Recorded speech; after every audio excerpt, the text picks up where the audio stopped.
honestly speaking, what we've seen, these spills are cleaned up by the ocean itself, meaning the ocean tide comes in, takes it back out. What they do now, it contaminates the water, contaminates the habitat, and the environment. There's probably millions and millions of gallons spilled on land each year.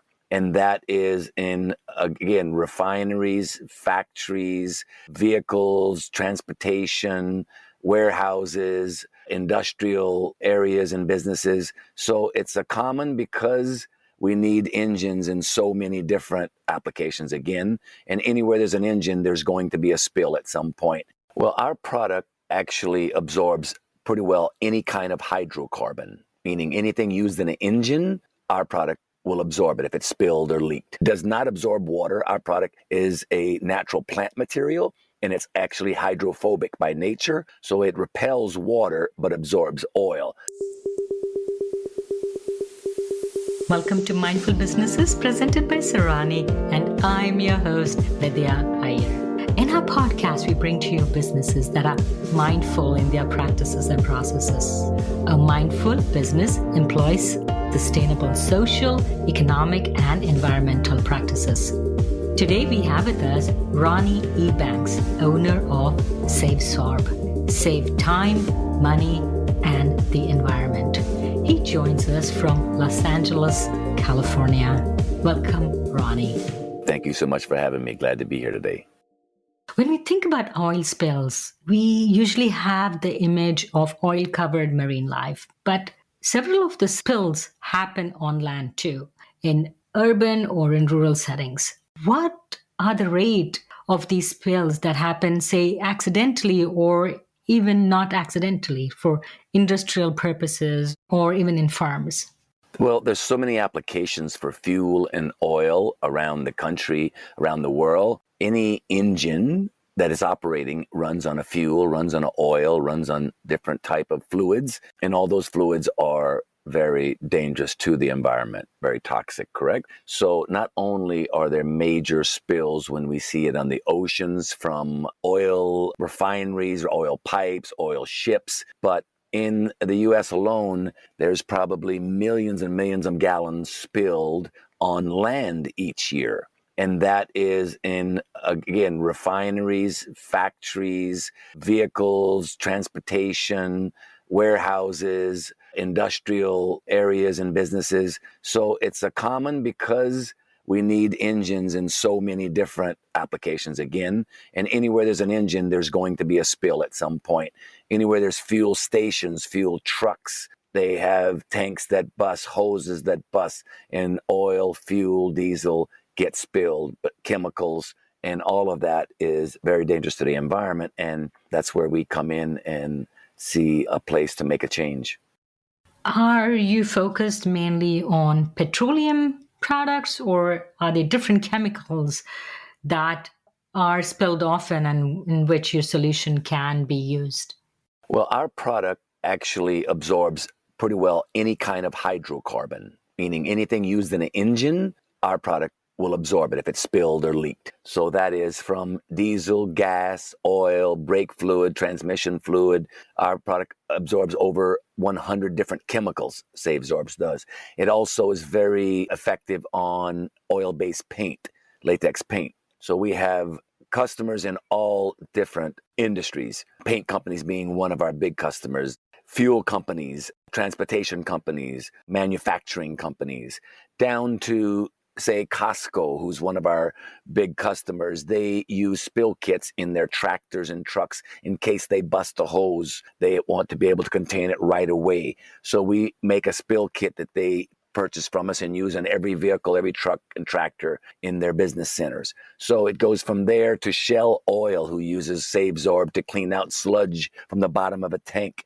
And then you have the common uses of just garages where they're fixing cars and have small oil leaks. They use our product. So we have a vast variety of industries and companies that are using us. And it's very effective in many different applications besides oil. Anything to do with hydrocarbon, though. It does not absorb water. Our product is a natural plant material, and it's actually hydrophobic by nature. So it repels water but absorbs oil, which makes it very unique for the future of oil spill cleanup on oceans, rivers, streams.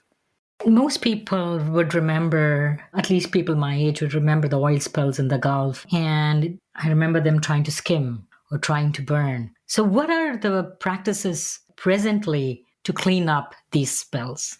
Honestly, it's a market we've not been able to really tap into yet. It's very heavily bureaucracy to get to them, to have our product used by them. When there's a major spill like that, these companies retain or hire a environmental cleanup company that comes in. It's really out of the company's hands what's used, what they do. And these companies want to make the most money possible in the quickest amount of time. Majority of the time, honestly speaking, what we've seen, these spills are cleaned up by the ocean itself, meaning the ocean tide comes in, takes it back out. If it's out on the water, many times they disperse it, they skim what they can, recover what they can, but a mass amount is left and the ocean owns it, takes it, and has to absorb it in a sense.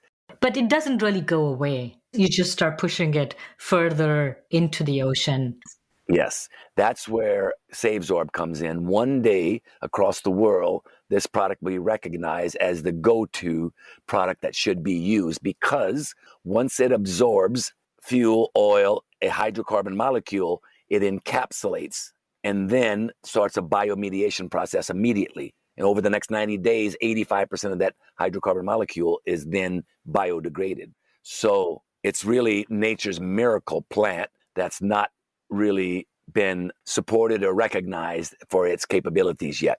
The oil spills on the water, especially one day, it's going to be so prevalent and effective for, because again, it won't absorb the water, it will absorb the oil. And after 72 hours, it will probably sink fibers after absorbing this oil. But again, they're encapsulated, they're trapped inside these fibers, so they never harm the environment after. So they can sink to the bottom of the ocean and do no damage to the ocean while they're being biodegraded, these fuel cells that are sitting on the bottom of the ocean.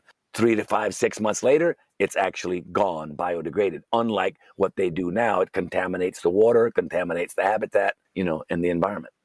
Even if you skim it from the ocean, what do you do with it? They repurpose it, they clean it. What they can get up skimming, they're able to, reuse and put back into production or use. But again, on a high scale, I would say they get 70% of what they spill, possibly. I don't know if that's a big enough, if that numbers, if they reach that amount. So what happens to the other 20, 30% that doesn't get picked up? That's very harmful to our oceans, to our habitat, to our plants and marine life. We're slowly killing our planet everywhere, not only on the water, but on land. The fuel that doesn't get cleaned up off of land, where does it go? Into the soil, into the ground, into the water system at some point, sooner or later. Same thing with rivers or streams when they spill off of boats on these rivers. Where do they go? Down river and on the land. It saturates the water, kills the plants, the animals. Yeah, does it get taken out of the environment? That's why our product, We Scream, is so unique and so needed. The awareness around the world is needed for this product.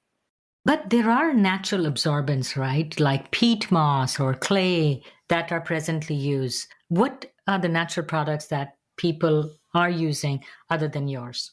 Ours is a sphagnum peat moss, is our product, is our core product. It's arguably the best natural absorbent in the world, besides some other things they've found with mushrooms. They've make polymers that are also, we'll suck them up. They're not, of course, not all of them are green or environmentally friendly, but Savesorb is, I think, arguably the most effective for something like that, especially on water, but also on land, because it's, again, very effective in both environments.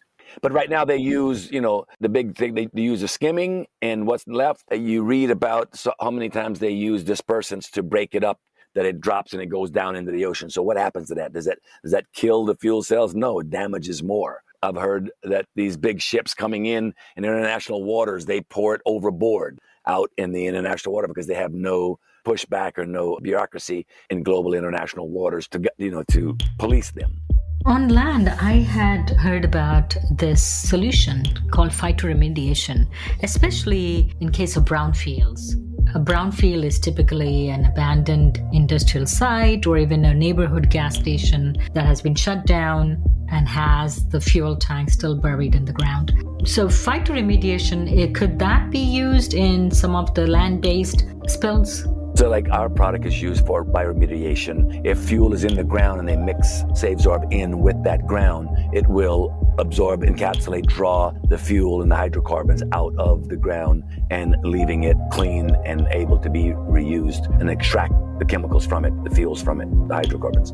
So your background is you were a jockey, grew up in the Cayman Islands, and then here you are, voila, entrepreneur and innovator. Island boy, horse lover. I had a career of 45 years in horse racing, and I was introduced to this product about 10 years ago to help promote it because I've been a promoter, a manager of jockeys, professional horse racing jockeys for 30 years, and just had a big reach and knack for promoting, selling. And someone showed me this and asked if I would help possibly this new product, bring it to market or launch or do an infomercial.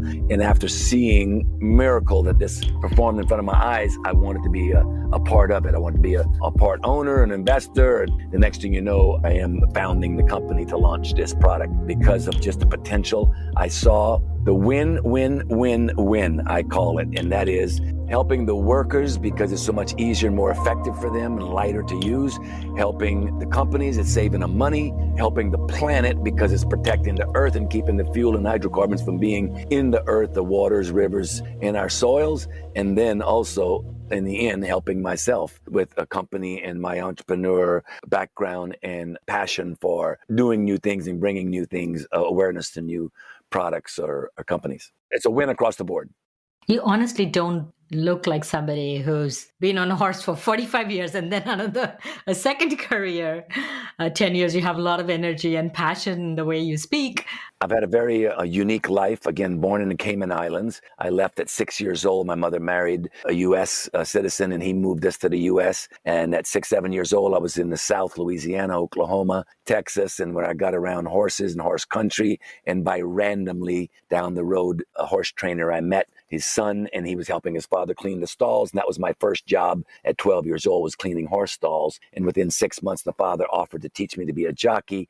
And this dream started to be a professional jockey one day. And lo and behold, at 15 years old, I left home to start traveling the country and racing professionally. So I had a 7.5-year professional jockey career and was very successful and outgrew that. I was 5'9", trying to stay 110 pounds at 23 years old. I wasn't able to do it any longer. I grew out of that job, retired to become an agent managing jockeys. And I did that on a high level for 30 years and always had the vision of owning my own company, owning other businesses to take me away from horse racing to the next in my life. I wanted to do so much more. Yeah, here I am after starting 2, 3 different businesses and now really passionate about bringing this not only to the U.S. but to the world globally because it's something that's needed everywhere. This product not only absorbs oil, fuels, chemicals, paint, it absorbs blood, it absorbs feces, urine, soap, food oils. So it's so amazing. It's a great natural cat litter, believe it or not. I use it for my cat, his cat box, because it's organic, it's natural, and it's such an absorbent. It captures the ammonia molecules, the ammonia out of and kills the odor, and it takes the fats, oils, and greases out of the feces, therefore kills the odor of that, dries it out. So it's very, very unique and has so many uses. I call it God's miracle plant, the sphagnum peat moss.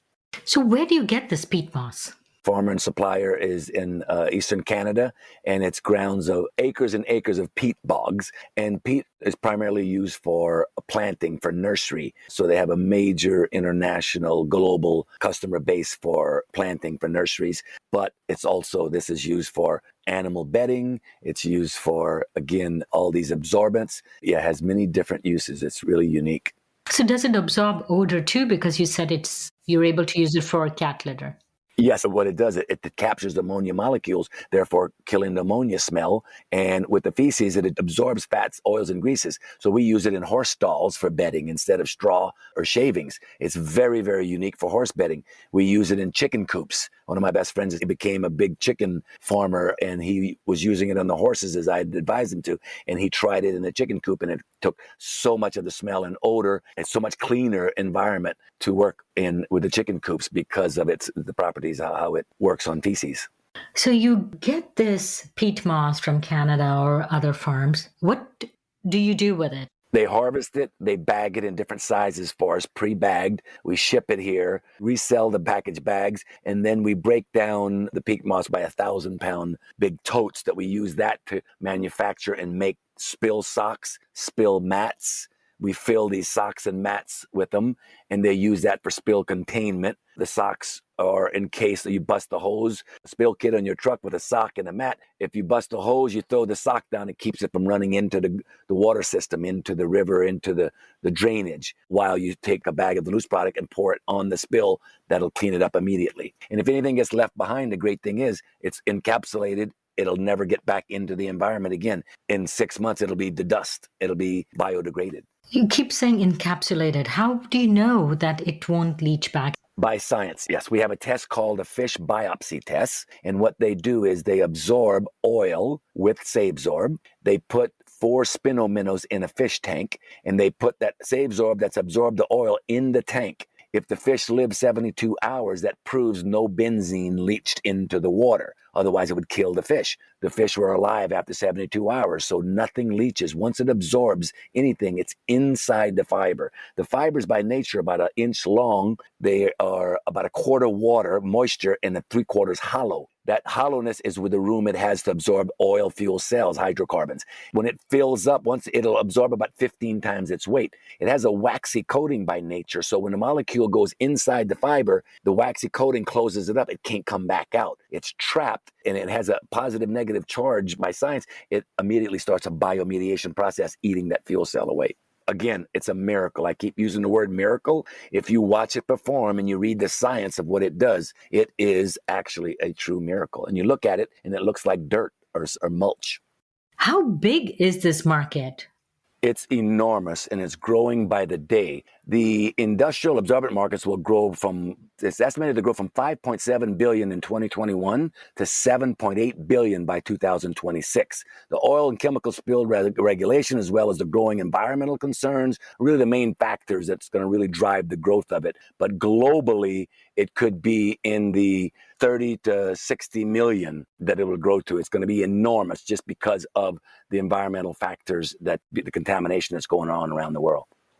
So there is a lot of work to take a solution that's available and make it into a sellable product. You were not the one to discover that peat moss does this. How did you even make it marketable?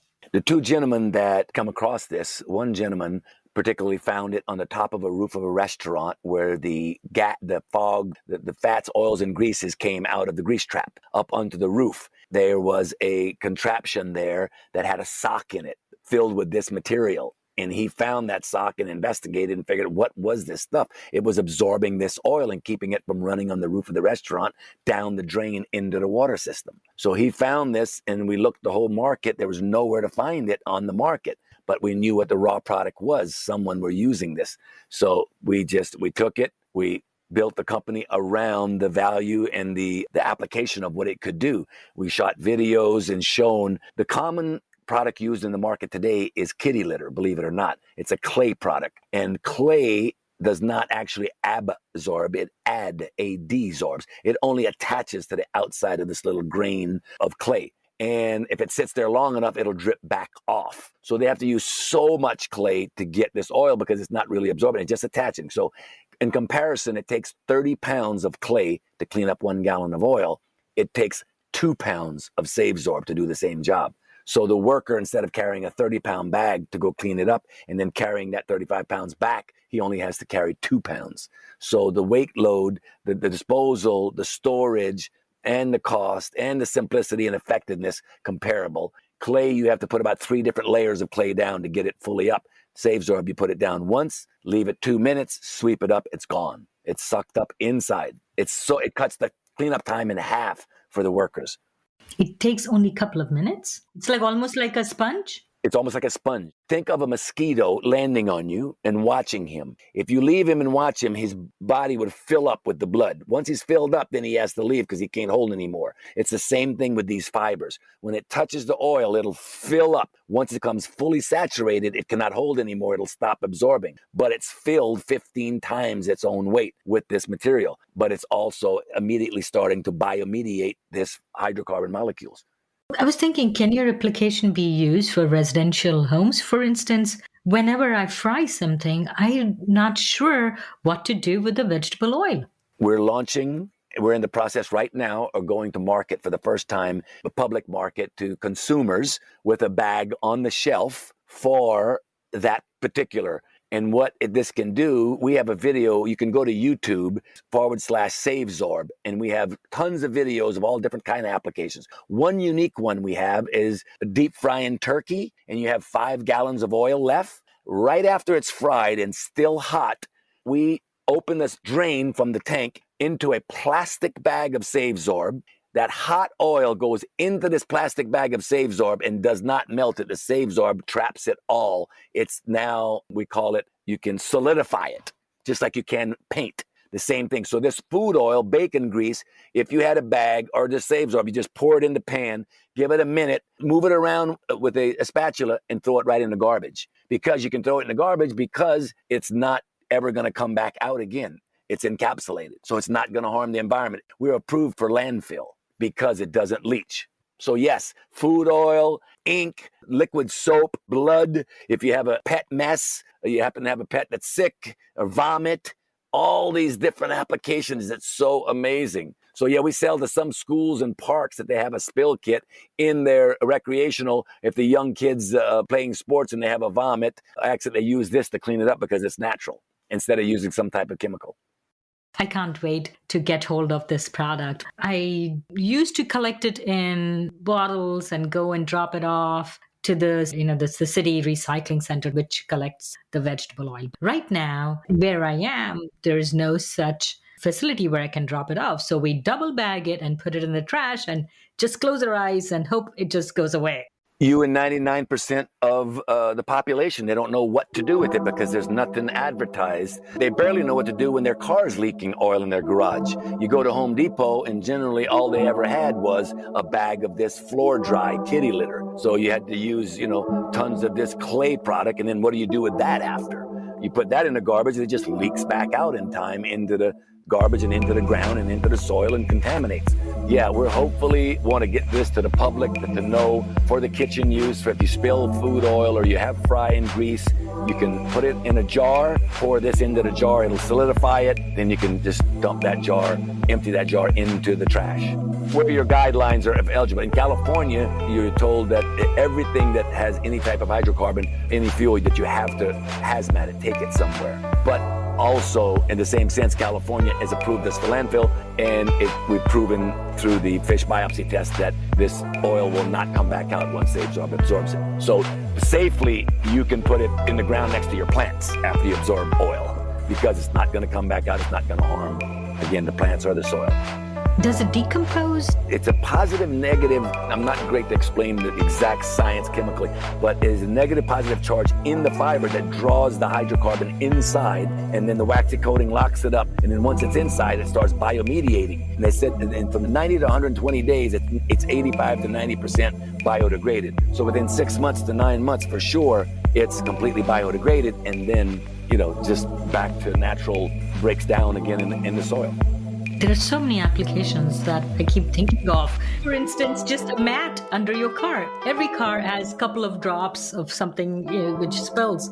That we're also going to target the consumer market now finally is called a spillo mat. And it's only about 11 by 17 inches. And it looks like tubes all together filled with this product. You sit this under wherever your car is leaking. You pull in and out and just leave it there. And it will absorb you can use it for 6 months to a year before it's fully saturated. Once you see the oil is starting to come out off of it, you throw that in the bin, put another one down. this might last you, with a small leaking car, you could probably last you a couple of years, I would think, because it'll absorb up to a gallon of oil, and most cars are just dripping or leaking a little bit. But yes, we sell these to companies. We make them as big as 4 foot by 4 foot for a diaper under huge cranes that are leaking. So we make this 4 foot by 4 foot spillo mat. They tie it under vehicles or under cranes, and so that no oil ever leaks or hits the ground wherever the industrial site they're working on. We actually made them for a crane company to begin with, and now we sell them to other industrial companies. The next best thing about this product is it's sustainable. You talked about harvesting the peat moss, the sphagnum. Does it grow back? Is it like having a haircut? What happens to the bog? These bogs are prevalent all over Canada, especially also on the equator and line around the world. Ireland has some. They're different kind of peat there, but in different parts of the world, they have peat moss. But Canadian peat moss, so the bogs, they are sustainable. They regenerate, they regrow. They harvest them, say a 5-acre tract and harvest, and they vacuum this peat moss is how they do it. I went and watched the process in Canada. These big John Deere tractors with huge industrial vacuums. They vacuum up about the top layer of 3 inches every year. After 10 years of harvesting, they leave that bog and go to a new virgin bog and harvest it 10 years. Within 10 years, the old bog will have regrown and regenerated, so it's sustainable. They'll never run out of this. They have, they protect them. They have laws. They're very compliant in Canada about this, that they're not damaging and ruining. At one time, I heard the problem in Ireland was they were cutting squares of it and using it to burn, for fire, for heat. But when you cut that much of it, you damage it and stop the regrowth of it because you take the roots. So the way the process in Canada and regulations, they have to take care of it and treat it that it's always growing back. So it's a sustainable natural product, which is very unique. So we'll never run out of it. Often natural solutions are more expensive. May it be because of inadequate supply, novelty, marketing costs, whatever it may be.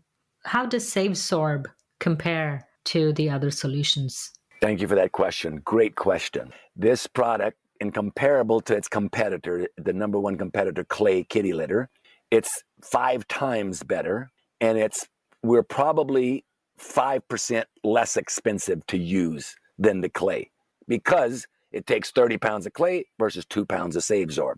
That 2 pounds versus the 30 pounds cost is from equal to 10% cheaper on our product. And it costs less to transport. Exactly. But secondly, now in the states that are hazmat, that you have to dispose of it by hazmat, now you cut your costs 80% on disposal because of the weight. Instead of 3,000 pounds, you're disposing 300 pounds. So that cost there, that savings of that makes the product, at the end of the day, 30 to 50% less cost for a company at the end of the year. To be green, which is so amazing and unique, but it's still so hard to have companies shift and change, even showing them the effectiveness and how good it is, because change is just so hard. And the second thing is, it's not something that's really pretty or really important to a company. It's so small on their agenda, what they're cleaning up with. At the end of the day, they don't take much care unless they're a really